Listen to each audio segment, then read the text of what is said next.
ഇന്നിപ്പോ രാവിലെ തന്നെ അനീഷും അതോടൊപ്പം തന്നെ ഷാനവാസും തമ്മിൽ ഒരു ഉരസിലുണ്ടായി.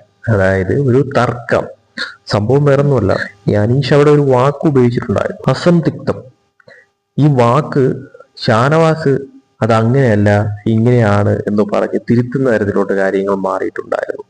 അപ്പൊ അതിന്റെ പേരില് ഷാനവാസ് അനീഷിനെ ജയിൽ നോമിനേഷനിൽ ആ ഒരു തരത്തിൽ അനീഷിനെ നോമിനേറ്റ് ചെയ്തു എന്ന് പറഞ്ഞുകൊണ്ട് അനീഷ് അവിടെ രാവിലെ പറയുന്നുണ്ടായിരുന്നു. അതായത് അനീഷിന്റെ അടുത്ത് നെവിൻ ഒരു കാര്യം പറഞ്ഞപ്പോഴത്തേക്കാണ് അനീഷിന് ഇത് ഓർമ്മ വന്നിട്ട് ഷാനവാസിന്റെ അടുത്ത് ചോദിക്കുന്നത്. അത് പിന്നെ വേറൊരു തരത്തിലോട്ട് അത് ഒരു തർക്കത്തിലേക്ക് കാര്യങ്ങൾ മാറി.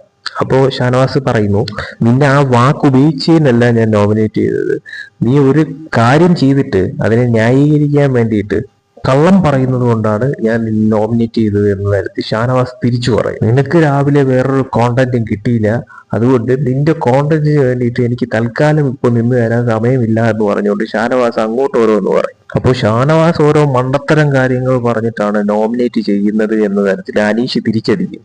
പക്ഷെ സംഭവം കേട്ട് കഴിഞ്ഞാൽ എന്തോ വലിയ സംഭവം നടക്കാൻ പോകുന്നു, അടി നടക്കാൻ പോകുന്നു എന്നൊക്കെ തോന്നുമെങ്കിലും സംഭവം ഒരു ഫൺ രീതിയിൽ തന്നെ ആയിരുന്നു. അതും ഒരു വാക്കിനെ ചുറ്റിപ്പറ്റി. അവിടെ ആർക്കും ആ വാക്ക് കറക്റ്റായിട്ട് എന്താണ് എന്നുള്ളത് പിടികിട്ടുന്നില്ല. അനീഷ് ഇങ്ങനെ പറഞ്ഞപ്പോഴത്തേക്കും പലർക്കും കൺഫ്യൂസ്ഡ് അടിച്ചിരിക്കുവാണ്, ഇത് എന്താണ് കറക്റ്റ് ഈ വാക്ക്, ബിഗ് ബോസ് ഈ വാക്ക് എന്താണെന്നുള്ളത് കറക്റ്റായിട്ടൊന്ന് പറഞ്ഞു തരൂ എന്നുള്ളത് പലരും പറയുന്നു. അതായത് രാവിലെ ഈ ഒരു വാക്കിന്റെ പേരിൽ അനീഷും ഷാനവാസും തമ്മിൽ ഒരു തർക്കമുണ്ടായിരുന്നു. ആ തർക്കം ഇപ്പോൾ അവസാനിച്ചു കഴിഞ്ഞിരിക്കുന്നു. കൂടുതൽ BB അപ്ഡേറ്റ്സുമായിട്ട് വീണ്ടും വരാം.